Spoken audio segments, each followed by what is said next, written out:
You have probably seen something like this. Stored in a transparent jar, handful by handful, dark red, wrinkled, looking like dried little chilies or some dried fruit whose name you cannot quite place. Put a few into a cup and pour in hot water. They slowly unfold, changing from dark red to a vivid orange red, floating up and down until they tint the whole cup a pale amber. This is goji berry. Chinese people know it extremely well. You drop a few into chicken soup, add some to chrysanthemum tea, or scatter a handful into congee without thinking twice. It is not as expensive as ginseng or as rare as bird's nest. It is so ordinary that you almost never stop to ask what it really is. At the same time, on the other side of the world, goji berry has been placed inside a completely different story. On Western health food shelves, it is packed in elegant little bags and labeled a superfood, displayed alongside acai, chia seeds, and maca powder. Health bloggers sprinkle it over smoothie bowls. Fitness influencers add a spoonful of goji powder to protein shakes. Anti-aging advertisements speak with certainty, as if this little red fruit were an elixir of youth that had fallen from the sky. The gap between these two images is enormous. On one side, it is an unnoticed supporting actor in Chinese kitchens. On the other, it is a shining star of the Western health industry. So, what exactly is goji berry? Can it really slow aging? What did ancient Eastern wisdom actually say, and what has modern science actually shown? Today, we're going to talk about this small red fruit. To understand goji berry, we have to return to its home, Zhongshan County in Ningxia, China. The Yellow River bends here, creating a flat, fertile plain. The local climate is distinctive. Long hours of sunlight, a large difference between day and night temperatures, little rainfall, and irrigation supplied by the Yellow River. Goji berries grown in this environment are plump, brightly colored, and relatively sweet. That is why Zhongshan goji berry became a geographical indication product.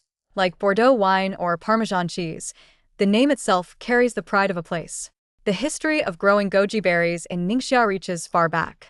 Archaeologists do not agree on the exact number of years, but by at least the Ming and Qing periods, the Zhongshan area was already a major goji-producing region. If we trace the written record further back, goji berry had entered Chinese texts much earlier than a few centuries ago. The Book of Songs contains a poem called Beishan, with the line, "Climb that northern hill and gather the qi." It means climbing the northern mountain to gather qi. Whether this qi was the same plant as the Ningxia goji berry we eat today remains debated among scholars. But one thing is clear. As early as the pre-Qin period, goji had already entered the field of everyday Chinese life. In the Han Dynasty text The Divine Farmer's Classic of Materia Medica, goji was listed as a superior substance. What did superior mean? It referred to substances considered non-toxic, suitable for long-term use, and capable of supporting health. The text describes goji with the words, "Strengthen the sinews and bones with long use, make the body light and free from old age." That was written 2,000 years ago. Today, "make the body free from old age" sounds like an exaggerated advertising line. But remember, this was an observation and an imagination from the ancient world, not laboratory data.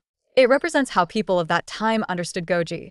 They believed that eating it over a long period could make a person stronger, lighter, and less prone to aging.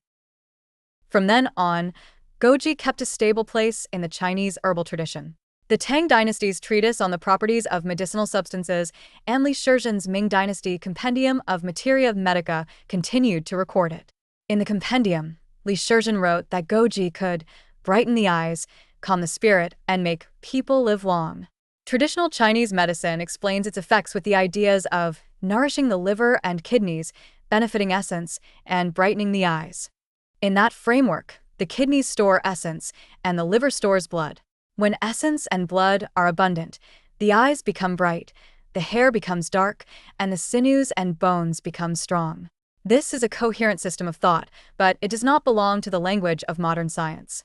I need to stop here and make this clear. The traditional herbal claims that goji can extend life, darken hair, or improve eyesight are experience-based summaries, a form of understanding that developed through long use. They have cultural and historical value, but they are not evidence in the sense of modern medicine. We cannot hold up a 2,000-year-old medical text and say, "Look, the ancients already proved it." Nor should we turn around and say that every traditional record is superstition. A more reasonable attitude is to treat traditional wisdom as a signpost, a hint about where to look, and then let modern science examine where that road actually leads. So, what does modern science find when it examines the question? The active component in goji that has received some of the most attention is a group of substances called lithium barbarum polysaccharides, or goji polysaccharides. They are complex carbohydrates found in relatively high amounts in the fruit and are made up of multiple kinds of simple sugars. Since the 1980s, laboratories in China and elsewhere have conducted many studies of goji polysaccharides. In cell and animal experiments, goji polysaccharides have shown several kinds of biological activity. They can stimulate the multiplication and activation of immune cells, enhance the engulfing activity of macrophages, remove some free radicals, and reduce oxidative damage. These results sound exciting. But notice the distance between cell or animal experiments and a conclusion about people. It is a very long distance. A substance that kills cancer cells in a dish does not automatically mean that eating it will fight cancer. By the same logic, if goji polysaccharides improve an immune measurement in mice, that does not mean that drinking goji water will strengthen a person's immunity. This is a basic methodological point. The research object, dose, absorption, metabolism, and eventual health outcome may all be different. Translating possibly active in the laboratory directly into effective when eaten every day skips the most important evidentiary steps. In the past decade or so, some researchers have gone one step further. A number of small human studies have explored the health effects of goji. For example, one study gave healthy older adults a certain amount of goji juice or goji polysaccharides every day and observed changes in blood immune markers. Some markers showed a trend toward improvement. But a change in a marker is not the same as a long-term health benefit, and it is certainly not the same as treating a disease. Other studies have focused on the eyes because goji contains not only polysaccharides but also carotenoids, especially zeaxanthin. Zeaxanthin deserves a closer look. The macular region of the human retina naturally contains zeaxanthin and lutein in high concentrations. They function somewhat like natural filters in the retina. They absorb blue light and help reduce oxidative damage from light. Goji happens to be one of the relatively few plant foods that can provide a substantial amount of zeaxanthin. Some early human studies have found that regular goji intake can raise the concentration of zeaxanthin in blood and may protect certain retinal function measures in people with early macular degeneration. But I want to emphasize that these studies usually have small sample sizes, often from a few dozen to a little over 100 people, and their intervention periods are short. They provide clues worth following, but they are not enough to form a definite medical recommendation. In other words, science has not completely proved that goji improves eyesight or slows aging. It has identified several possible pathways, and each pathway still needs larger and longer studies before we know where it ends. So can goji berry really slow aging? My answer is, we do not know yet. The word anti-aging is complicated in itself. Aging is a long, multifactorial process. Imagining that any single food can fight it is too simple. Goji does contain substances that may be beneficial to health, but it is not an elixir of youth, not a magic superfood, and not a substitute for medical care. If goji were a red parchment scroll, it would not contain an answer. It would contain half a legend and half an unsolved mystery. Traditional wisdom spent thousands of years writing the first half. Modern science is checking it word by word and continuing the second half. There is overlap between the two halves, but also disagreement and moments when each corrects the other. So how should we treat goji? My advice is simple. Treat it as a food, not as a medicine. Fresh goji is actually a fruit. In Ningxia, fresh berries ripen from June through August. Bite into one, and it is juicy, sweet with a slight bitterness. Because fresh berries spoil quickly, most goji is dried into the familiar dried fruit.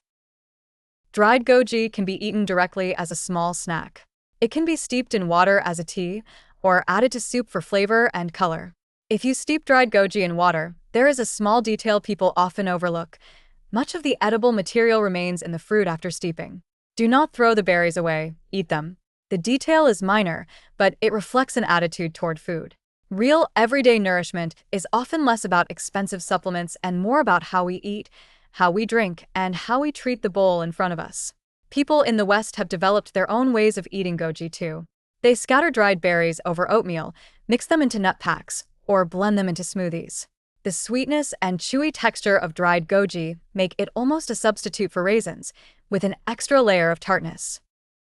In those superfood bowls, goji is often the brightest splash of color. The exotic orange-red looks good in a photograph, and it tastes perfectly fine too. But this is what I want to say. Whether in the East or the West, what gives goji meaning is not the superfood label or the anti-aging language in an advertisement.